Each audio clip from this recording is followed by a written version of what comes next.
Hi friends, welcome back to my channel சமையல் செய்.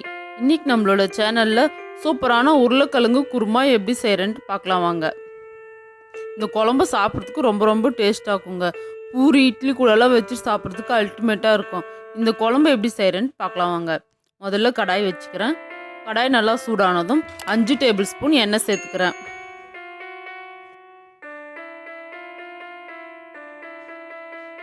எண்ணெய் சூடானதும் கடுகு சீரகம் கடலைப்பருப்பு உளுத்தம்பருப்பு 3 1 டீஸ்பூன் சேர்த்துக்கிறேன். கடுகு நல்லா பொரிஞ்சு வந்ததும் ஒரு வெங்காயம் கட் பண்ணி வச்சுக்கிறேன், அதை சேர்த்துக்கிறேன். இது கூடவே ஃப்ரெஷ்ஷான கருவேப்பிலையில கொஞ்சம் சேர்த்துக்கிறேன். சேர்த்துட்டு நல்லா மிக்ஸ் பண்ணிக்கலாம்.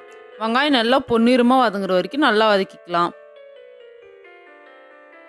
இந்த அளவுக்கு நல்லா வெங்காயம் வதங்கினதும் 2 டேபிள் ஸ்பூன் இஞ்சி பூண்டு பேஸ்ட் சேர்த்துக்கிறேன். இஞ்சி பூண்டோட பச்சை வாசனை போகிற வரைக்கும் நல்லா வதக்கிக்கலாம்.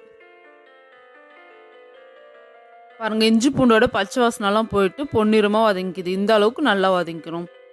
வதங்கினதும் 200 கிராம் பச்சை பட்டாணி சேர்த்துக்கிறேன். இது பச்சை பட்டாணி தாங்க, ஊற வச்சு சேர்க்க வேண்டியது இல்லை. நீங்கள் காஞ்ச பட்டாணி எடுத்திங்கன்னா ஓவர் நைட் ஊற வச்சுட்டு உருளைக்கிழங்கு வேக வைக்கும் போதே போட்டு வேக வச்சுட்டு சேர்த்துக்கோங்க. இது பச்சை பட்டாணின்றதுனால நான் இதிலே சேர்த்துக்கிறேன், சீக்கிரமாக வெந்துடும். இந்த ஸ்டேஜில் கொஞ்சமாக கொத்தமல்லி இலை சேர்த்துக்கிறேன். சேர்த்துட்டு நல்லா மிக்ஸ் பண்ணிக்கலாம். நல்லா எண்ணெயிலே வதங்கட்டும். இந்த அளவுக்கு நல்லா வதங்கினதும் 1 டேபிள் ஸ்பூன் வீட்டிலே அரைச்ச குழம்பு மிளகாய் தூள் சேர்த்துக்கிறேன்.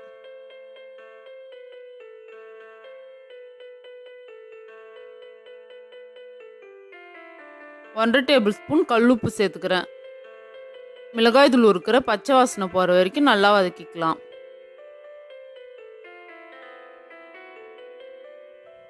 தீயாமல் பொன்னிறமாக வதக்கிக்கோங்க. இந்த அளவுக்கு நல்லா வதங்கினதும் நம்ம வேக வச்சு வச்சுக்கிற உருளைக்கிழங்க தோல் சீவிட்டு இந்த மாதிரி கட் பண்ணி வச்சுக்கிற இந்த உருளைக்கிழங்கெல்லாம் சேர்த்துக்கலாம்.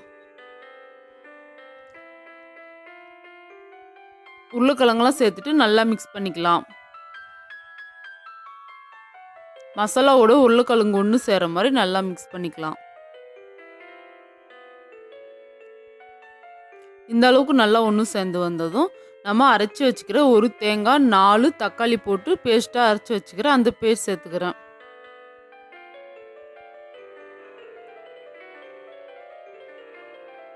குழம்புக்கு தேவையான அளவுக்கு தண்ணி சேர்த்துக்கிறேன். சேர்த்துட்டு நல்லா மிக்ஸ் பண்ணிக்கலாம்.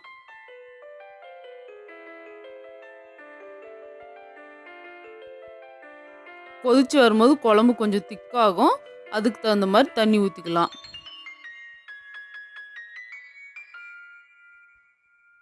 மூடி வச்சுக்கலாம். மூடி வச்சு ஒரு 5 நிமிஷம் வேக வைக்கலாம். பாருங்கள், சூப்பராக உருளைக்கிழங்கு குருமா ரெடி ஆயிடுச்சு.